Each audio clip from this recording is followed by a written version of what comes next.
2 dark nights of the soul nearly destroyed me until I realized that they were actually initiations. Here's what I learned and how you can transmute your pain into purpose too.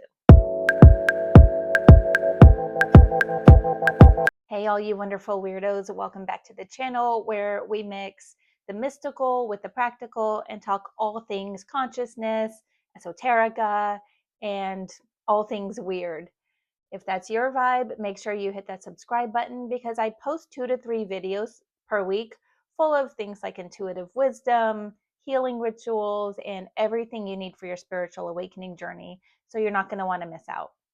If you are new here, I'm Tara, your cosmic coach, and with me as always is my adorable co-pilot, Luna. Be sure you stay until the end because we're going to do a grounding meditation to really help integrate everything that we're going to talk about today. So this video is kind of a part 2 to a previous video that I did where I went into some more detail about my own 2 dark nights of the souls. In the previous video, I kind of talked about some of the lessons, but I wanted to dive deeper in this video and really share how redefining things and reframing things in my life really helped me to learn the lessons that I needed to learn from the challenges that I was experiencing.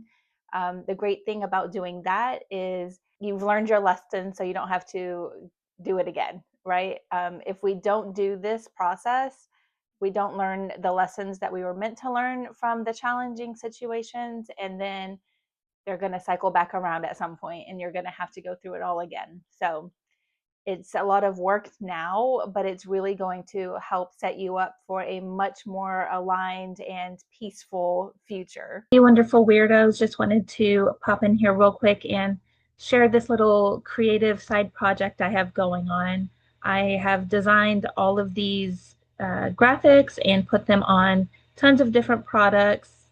So make sure you come check this out. I did start this like a year ago, long before the channel ever launched, but I did create this image of a beautiful weirdo sitting in meditation with Luna at her side and the aura and the flower of life behind her. Products are so cute and they're really good quality and they make the perfect gifts, you know, with the holidays coming up. So make sure you take a few minutes, just scroll through here, check them out. This journal seems to be a really good bestseller so far. It's perfect for like a magic journal or a shadow journal or things like that. I also really love the starseed drawstring bag and this Stay Weird starseed bag. That's probably one of my favorite designs too. There's also an awakened and weird cap and an awakened and weird logo beanie down here too. So yeah, make sure you check them out. So one of the big lessons that I've had to learn is around abundance. And through my second Dark Night of the Soul experience, I actually ended up having to file for bankruptcy. And at first, that felt like the deepest cut, the hardest blow I had ever been dealt. And then I realized that actually being able to file for bankruptcy was freedom. I was no longer like tethered to all of this debt and, you know, the heaviness that comes along with it.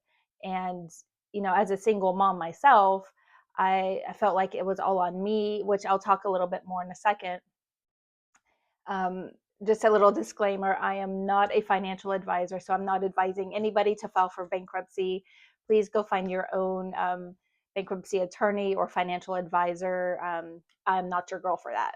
But during the process, I did realize that not having those financial responsibilities added onto my plate allowed me to really focus more on making decisions that were more aligned with what I really wanted to do and not just making a decision based on how much money it would bring me because I had to use that money to pay for all of this debt. So filing for bankruptcy for me was the most freeing, liberating part of my journey. And if I can go back a little bit more to my childhood and share with you guys, I grew up super poor. I also was the child of a divorced household, and I lived with my mom, and she didn't get her GED until I was like 10. So in those early years, she was working like really minimum wage jobs. So we lived in public housing project, and we were on food stamps and never had a car. We had to walk everywhere or take the city bus. So it was really hard financially growing up. And so in those early formative years, I learned subconsciously that getting money is hard, that I have to struggle or hustle to even just barely make it by. And now, as an adult myself, I realize that that early programming is not my story. It was the story of my ancestral trauma, which goes back even farther than my mom. We would be here all day if I went down that road and told you that. But I realized that it's going to stop with me. I am the cycle breaker in my lineage. By filing for bankruptcy, I shed that old story. So I hope you can see how reframing what I thought about bankruptcy, the definitions that I held around it, that um, it meant that I had failed. It actually meant that I was free. So I really would like to encourage you to examine your definitions around things that are coming up for you, and see if you can maybe look at it from another perspective, one from your like higher self, and see what kind of lessons there are to learn in that. Another thing that I had to really work on my definitions around was that I am a single mom, and so that means I have to do it all myself. It's all on me. I have to be responsible for every single part of my life and my kids' life. And if I don't hustle and, keep going, um, we're going to end up on the street or something. So I really did hold that belief for many years after my divorce. But going through this second dark night of the soul, I've learned to really embody my divine feminine energy a lot more by stepping into the divine feminine and really having a more balanced masculine and feminine. I've learned that it's okay for me to receive. It's okay. I can receive help from other people. I By giving them the opportunity to help support me is actually helping to strengthen our relationships. So, um, but even beyond that, not just receiving support from the other humans in my life, but to really trust that the universe will provide, that this is all part of the divine plan. And whatever that means for you, it could mean like your higher self created this plan before you incarnated, it could be God's plan, however you want to look at it. But there is a more intelligent design behind these moments in our life. Having this opportunity to really practice trusting the divine higher power is one that I could not have learned from a book. And I know that if I did not learn this lesson now, it would come back up in a few years. These things are cyclical. So, what I did actually for this was I made a list of all the abundance that I've received while going through this dark night era that seems to have been focused on um, abundance and money and work and purpose and that kind of stuff. So I made a list of all the ways that I've received over the last, at that time, I went back 30 days from that time. And I realized, oh, my friend invited me out for lunch and she paid for me. I was watching a YouTube live and somebody gifted me a membership. I applied for a grant and actually got the grant. It was $500, so not terribly huge, but super helpful still. And that, I won't go through all of the examples, but it really helped me to kind of reframe what abundance means, and to know that I don't have to hustle to get what I need, and that it is okay to trust the universe and that I am safe. Um, and that feeling of not feeling safe when it comes to money and all of that is really in the root chakra. So I did a lot of work on my root chakra and my sacral chakra, which is right above it. Once I did all of this work, like, opportunities started flooding in, and I knew that, okay, I've learned this lesson, I've cleared this from my ancestral line, and I can move forward now, not just in faith, but in knowing that I am divinely supported, which is huge. It's huge. The next thing that I really learned during this process was in regards to my body, my physical house for my soul. um, how I was previously defining things like food was like calories, or is going to make me fat, or it's going to help me lose weight, or things of that nature. Like, I really saw food as equaling my weight or my body shape. The other thing was movement. So I've always been in my head, right? And so even my hobbies that I enjoy doing, like creative things, require me to be very still in one place and not moving very much. So for example, I like to read. I like to create digital graphic art. I like to write, things like that. Those are all very sedentary. And my jobs have always been sedentary. And so for me, movement was like, oh no, that means I'm going to um, sweat and feel gross. And then, like, my muscles are going to hurt afterwards. And I really didn't want to do that. And then, like, working out to me, like exercise, was really like, oh, that means I'm going to have to shower again. And then I have to do my whole hair treatment and put on all the lotion. And I don't have time for that because I have little kids. And so it was just like, I didn't have time for it. And it just seemed like a burden to me.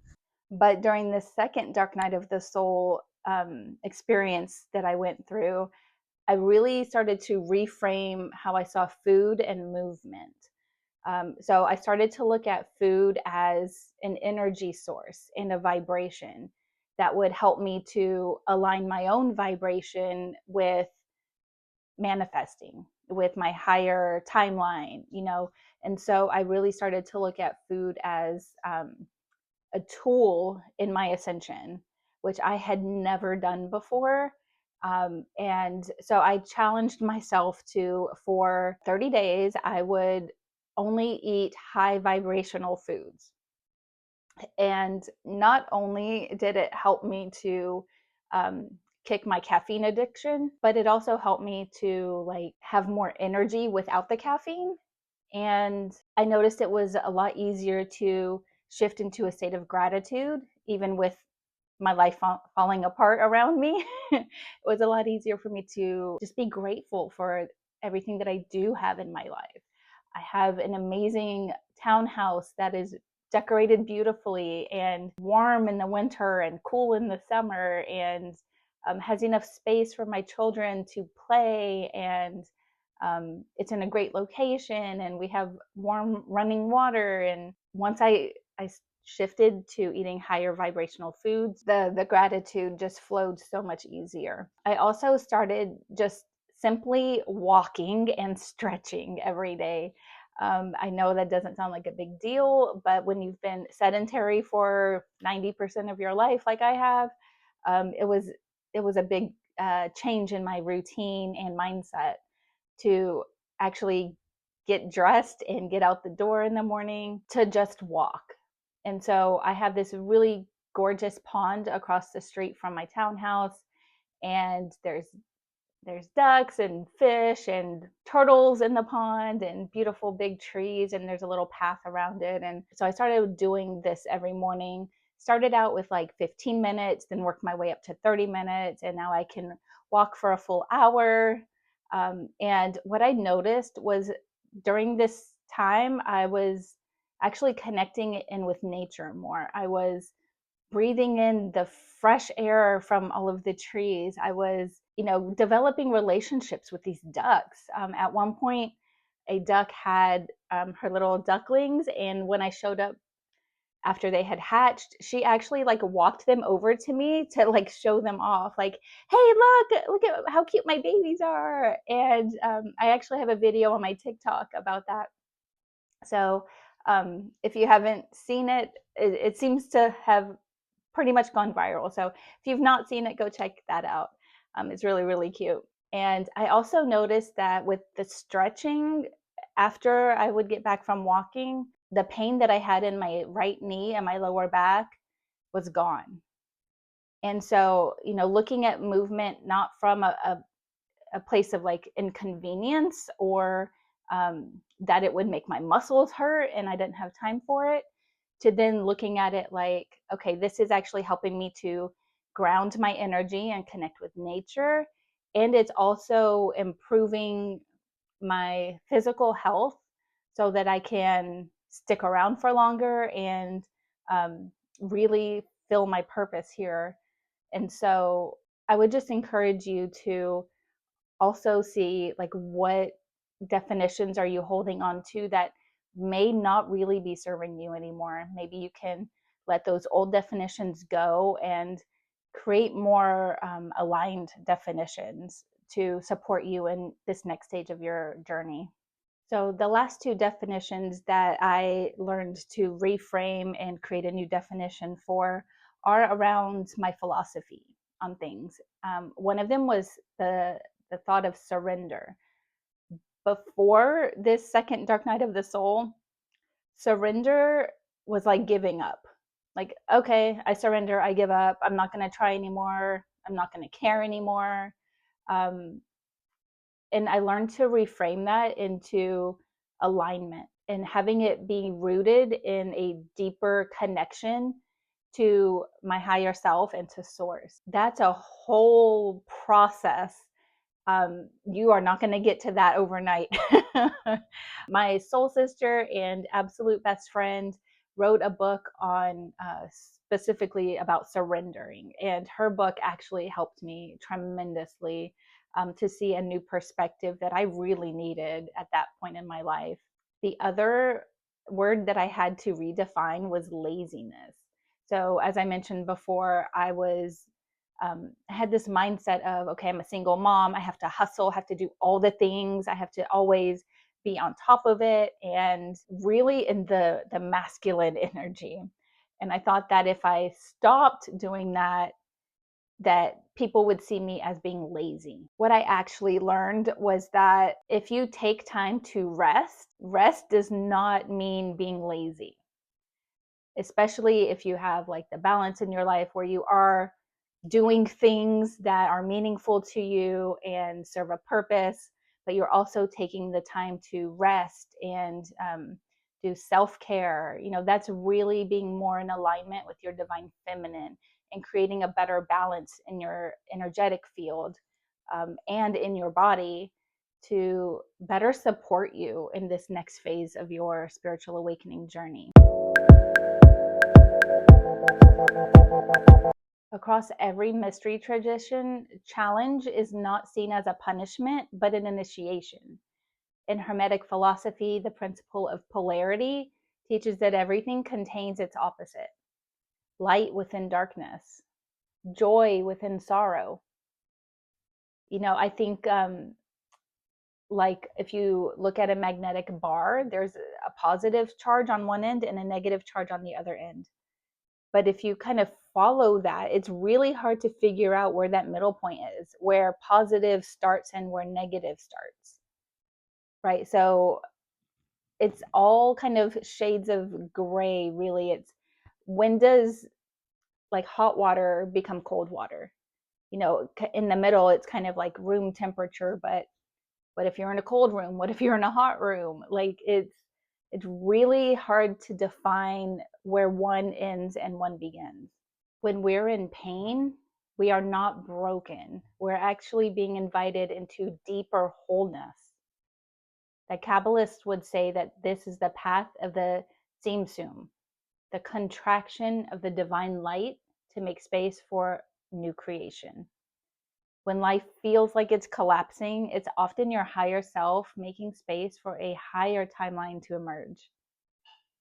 In Buddhism, this is the concept of dukkha, suffering as the first noble truth, not as cruelty, but as a catalyst.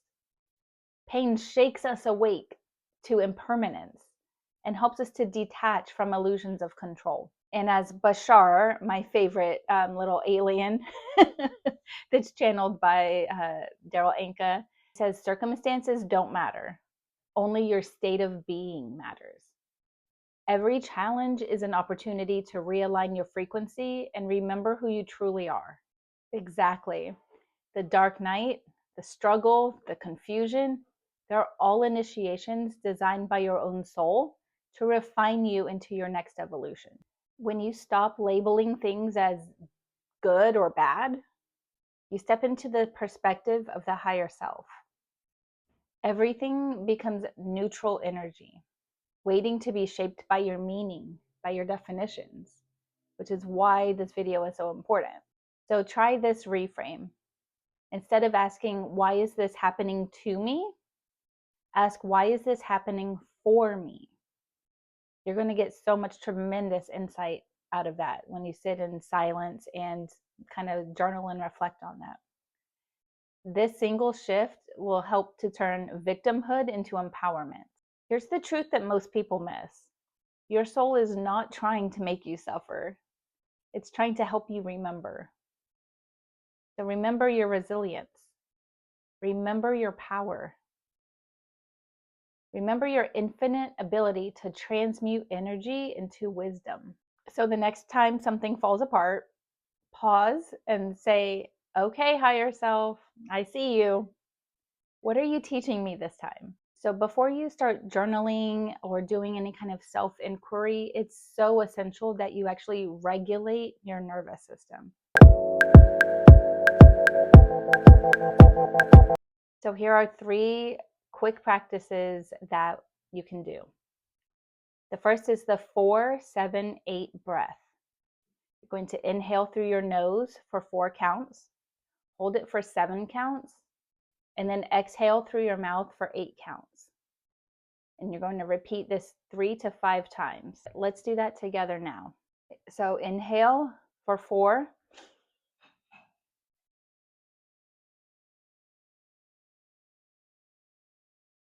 And exhale.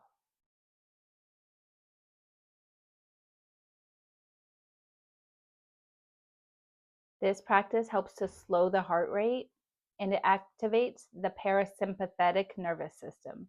It's perfect for shifting from panic into peace. Where are my anxiety girlies at? I know, I feel you. I feel you. The next one is heart center breathing. So you're going to place your hand over your heart and breathe as if your inhale is moving in and out of your chest. You're going to visualize a soft pink or green light filling your heart space. Pink and green are the colors associated with the heart chakra, and is why I have a rose quartz heart-shaped crystal necklace. This helps to reconnect you to your compassion and helps you to interpret challenges through love rather than through fear. The third one is a sigh of relief breath. You're going to take a deep inhale in through your nose and then exhale audibly with a big ah. Going to let your shoulders drop, get nice and relaxed, and you're going to do this 3 times. So let's do this together. So you're going to inhale through your nose and exhale.